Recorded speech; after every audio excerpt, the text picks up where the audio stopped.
ከሱልልታ ልፍ ካሉ እባካችሁ ተው እየደነገጡ እየታገስን ካሁን ምን ይመጣል በመከራው መኪና ሙሉ ሰው ተይዞ ይከዳል ሹፌሮች ናቸው ኮፕሊንክ ሪፖስት አድርጉ ሰዋይነት የሚገዳችሁ ከሆነ ሰባዊነት የሚሰማችሁ ከሆነ ይሄንን በደንብ አድርጋችሁ ኮፕሊንክ ሪፖስት አድርጉ 20-30 ጊዜ እጅግ በደንብ ዛሬ ሃይማኖታዊ ጉዳይ ወይ ሌላ አጀንዳ አይደለም ያመጣ ነው የሰዋዊነትን ትርጉም እንረዳ ዘንድ የሹፌሮችን ጩኸት ለመጨው በእነሱ ጫማ ውስጥ ሆነን ድምጽ ለመሆን ነው ስለዚህ ሃይማኖት ብሔር ቀለም ቋንቋ አይገድበውም ይሄንን ለማዳረስ ሁላችሁም የሰው ልጅ ሆናችሁ በሙሉ አዳርሱ ሹፌሮች እየታገቱ ነው ሹፌሮች እየተገደሉ ነው ለሀገራቸው ሲሉ ለሚወዷቸው ቤተሰቦቻቸው ሲሉ ለልጆቻቸው ሲሉ በብዙ ዋይታ ውስጥ በብዙ መከራ ውስጥ ሆነው ሐሩሩን ብርዱን ቁሩን ተሻግረው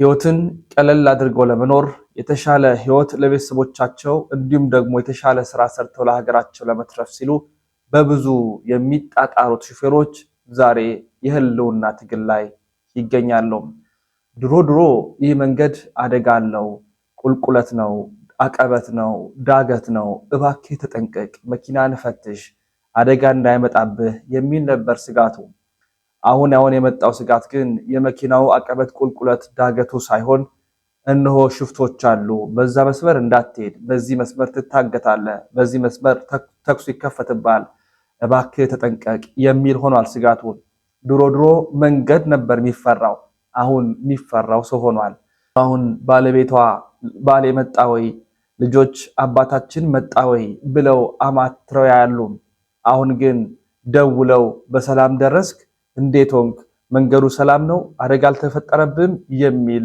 የሰቀቀን ኑሮ ሆኗል በዚህ ዑደት ውስጥ ሆነው ዛሬም ስለ ሀገራቸው ዛሬም ስለ ቤተሰቦቻቸው ብዙ የሚለፉ የሚጣጣሩ ሹፌሮች እባካችሁን ድምጽ ሁኑን እያሉ ነው አንድ መኪና ከነሙሉ ሰው ታገተ ሁለት መኪና ታገተ 3-4 መኪና ታገተ አሁን መኪና ታገተ የሚለውን ወሬ የሚለውን ድምጽ የተለማመደን ነው ያስደነግጣል እንዴት አንድ ሰው እንዴት ሙሉ መኪና ሊታገት ይችላል ይህ እጅግ አሳሳቢ እጅግ ማነጋጋሪ ነው ስለዚህ ለነሱ ድምጽ ነው የፍትህ ጥያቄ ጠይቃሉ ዛሬም መረጋጋት እንፈልጋለን ዛሬም ሰላም ማግኘት እንሻለን ይያሉ ነውና ለሹፌሮች ድምጽ ሆኑ ለሹፌሮች ድምጽ ሆኑ የሚመለከቱ አካልም ጥያቄያቸው እንዲመልስ እኛም የበኩላችንን እናጋራለን ማለት ወዳለው ኮፒሊንክ ሪፖስት ሼር አድርጉ ኮሜንት ላይ ሹፌሮችን ስሟቸው አድምጧቸው የሚሉትን ነገሮች በሙሉ ጻፉላቸው ካሁን በኋላ ማንም ሹፌር እንዳይንቀሳቀስ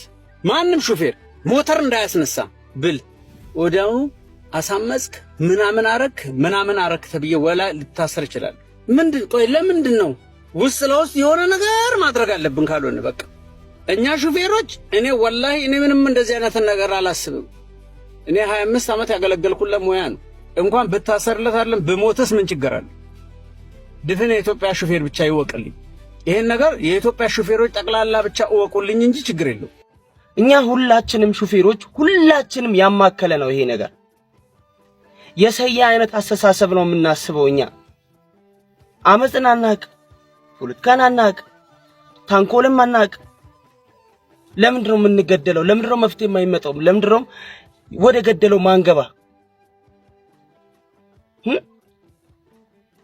እሺ አንድ እንሁን ብለን ተነጋግረን የሆነ ስራ ለማቆም ምናምን ስናስብ አንደኛው ከመሃል ብድግ ብሎ እኔ ልጆች ቤት ምናምን ከዛ ከጀርባ ከራይ ተነጋግሮ አስጨምሮ ይሄዳል ለምንድን ነው እንደዚህ ታዲያ በቃ እንዲሁ በደፋ ነው የምንጨፈጨፈው ሲቃይ መከራ ይበዛብን ለምንድን ነው መብቴስ የማይገኘው ለምንድን ነው በቃ ከምንም ንጹህ ነን እኛ እኔ አሁን ይሄ መሪ ይዤ ይሄርኩኝ መሄድ ነው እንጂ መመለስን ማላክ ሰውዬ እንዴት ለሰው ታንኮል አስባለሁ ለምን ለዚህ ነገር መፍትሄ መገኘት አለበት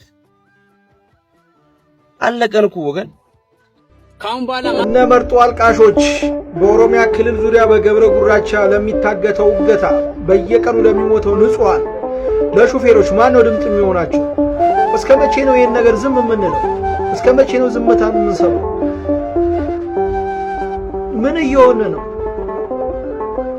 ሙሉ ቤተሰቡ ክፍለ ሀገር የሆነ ሰው በነፃነት ሄዶ ቤተሰብ አይም በዓል ሄዶ አያከብርም። መጨረሻው ምንድነው?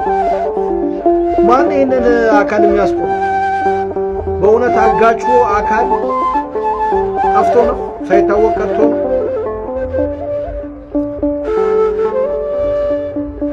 እስከ መቼ ነው ይሄን ነገር ዝም ብለን እየሞትክ ያንተው ወንድም ያንተው አባት ሹፌር ወንድምህ ተሰዳጅ ወገንህ በጠራራ ፀሐይ ባደገበት ሀገር ሲሞት ምንድነው አንተ ያንተ መልስ ያንተ ዝምታ ምንድነው? ሰሞኑን እንግዲህ የትራንስፖርትና ሎጂስቲክስ ሚኒስቴር ሹፌሮች ሁሉ የብቃት ማረጋገጫ ፈተና እንዲፈተኑ መመሪያ አውጥቷል። ተግባራዊ ለማድረግም እየተንቀሳቀሰ ይገኛል። የእያንዳንዱን ባለሙያ ብቃት መመዘንና ሰርቲፋይ ማድረግ ተገቢ ነው። ሹፌሮች ይፈተኑ አይፈተኑ የሚል ተቃውሞ የለኝም። ግን ምንም አይነት ገንዘብ ሳይከፍሉ ነው መሆን ያለበት። ለፈተናው ግን ለምን ስፔሲፊካሊ ሹፌሮች ብቻ ተመረጡ?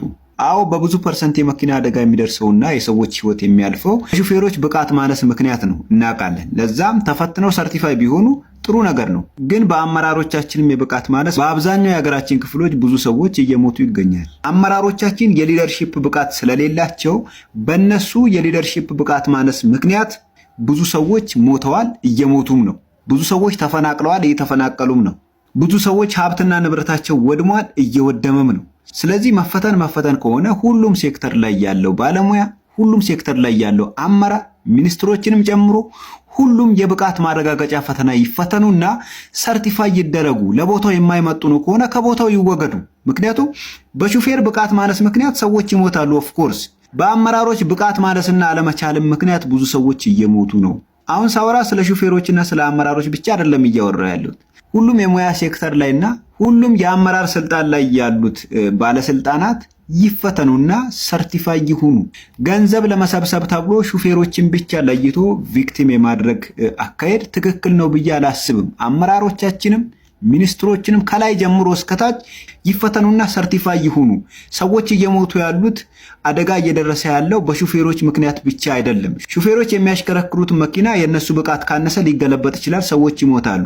አመራሮቻችንም የሊደርሺፕ ብቃት ከሌላቸው በእነሱ የሊደርሺፕ ብቃት ማነስ ምክንያት ብዙ ሰዎች ይሞታሉ፣ ብዙ ሰዎች ይፈናቀላሉ፣ ብዙ ሰዎች ሀብት ንብረታቸው ይወድማልና ለቦታው ለሊደርሺፕ እንዲመጥኑ ተደርጎ ይፈተኑና ሰርቲፋይ ይሁኑ። ይህንን ጥያቄን ኮፒ ሊንክ፣ ሼር እና ሪፖስት እያደረጋችሁ ለሚመለከተው አካል እንድታደርሱልኝ ይመቻችሁ። ወሳለን እንነጋገር ተባለ። እንግዲህ ስለ ስልጠና ስለ ብቃት ማረጋገጥ ምናምን የኛን ስልጠና የኛን ኮርስን የፈለጉት ብቃታችንን ማረጋገጥ ቤተሰቦች መንጃ ፈቃድ ሁለተኛም ሶስተኛም አራተኛም 3 የእናንተ ስልጠና ለኔ ምንም አልጠቀመኝም። 25 ዓመት ሆኖኛል መሪ ላይ። ሌላውን ተው ተሳቢ ብቻ 20 ዓመት። የእናንተ ስልጠና ምንም አይነት ጥቅም ለኔ አልሰጠኝም። ምንም አይነት ቤተሰብ ሹፌር እናንተ ታሰለጥኑ ወይንም ኮርስ እንሰጣለን የምትሉት በባዶ መኪና ነው። እዛ አሰልጠናችሁ መንጃ ፈቃድ ከሰጣችሁ እዚህ ከመጣ በኋላ እኛንን ሹፌር እያሰለጠን እንዲህ ቦታ ዳገት ውስጥ ትራፖን እንዲህ ቦታ እንዲህ ነው እያልን ምናሰለጥነው እኛንን እንጂ እናንተ አይደላችሁ። ምልክት የመንገድ ምልክት ልትሉ ትችላላችሁ። እኛ የተኛውን መንገድ ነው በመንገድ ምልክት እያሽከረከርን ያለነው። ሆቴል ቁጭ ብለን በመነጋገር እኮ ነው እንዲህ ቦታ በጣም አደገኛ ናት እንዲህ እያወራን ነው እኛ እየሰራን ያለነው ስራችንን። ለምን አተውንም? ወይንም በመንጃ ፈቃድ ዙሪያ የምታጣሩት ምናምን ካለ አጣሩ። ሹፌሮችን አታስቆጡ። ማይሆን ነገር ለምን ታወራላችሁ? በመጀመሪያ ማሰልጠኛ አቋቁም። ትልቅ ማሰልጠኛ ማዕከል ዳገት ቁልቁለት ያለው እንደ ሲሚንቶ አይነት ነገር ላይ ኮንክሪት የተሸከመ መኪና ያለው መትፈትኑ በመታሰለጥኑ አዘጋጁ። በባዶ መኪና ባሮጌ መኪና በስንት መከራ በሚነሳ መኪና ነው ፈተና የምትፈትኑት። በቃ ነዳ የምትሉት ማለት ነው። እባካችሁ ሹፌር ላይ ጫና አታድርጉ። ተው እባካችሁ። እና ሳስበው ምን አይነት ኮርስ ነው ለኔ ያልኩት። እሺ እኔ ያውቃለሁ ለሌላኛውስ ቢሆን እሺ፣ ለአዲሱ ሹፌርስ ቢሆን ምን አይነት የተኛውን ዳገት ቁልቁለን ነው የምትፈትኑት? በወረቀት መኪና አይነዳም። አሁንም ቢሆን ኢትዮጵያ ውስጥ ወረቀት መኪና ከአደጋ አያድነን። ሳናበሳጭ ሹፌሮችን ሳይኮሎጂ ምክር አድርገን እንትን ማለት ነው እንጂ እንደዚህ በወረቀት በያጌደ የበለጠ ነው። በእኛ ዘመን እኛ መንጃ ፈቃድ በምንወስድበት ዘመን እንኳን አንድ ሹፌር ወደቀ ማለት ከባድ ነገር። አሁን እኔ እንጃ ብዙ ማልናገርና ቤተሰብ ራሳችሁን ዞር ብላችሁ የት ነው እያሰለጠን ያለ ነው? መንጃ ፈቃድ ስንሰጥ ጭነት ጭኖ ነው 400 ኩንታል ጭነት ጭኖ ነው ሂድ በስፒድ እስቲ ተቆጣጣሩ ብለን ቁልቁለት ሲነዳ አይተን የሰጠነው ወይ እንዴት አድርገን የሰጠነው? በሉ የራሳችሁን ጥፋት ለመደባበስ አሁንም ይሄ ስልጠና ተብሎ በየቢሮው ብንመጣ ቢሮ ውስጥ ዋጋ የለው። ዳገት ቁልቁለት ያለበት ከባድ ማሰልጠኛ አድርጎ እንሰለጥናለን። ማለት ችግር የለም። ሹፌር ስለሆነ ከማንም ሹፌር ጋር አንድ አይነት ነው። እኔ አዋቂ ነኝ እከሌ አልልም። እንሰለጥናለን፣ ችግር የለም። ግን ምን እንደምታሰለጥኑ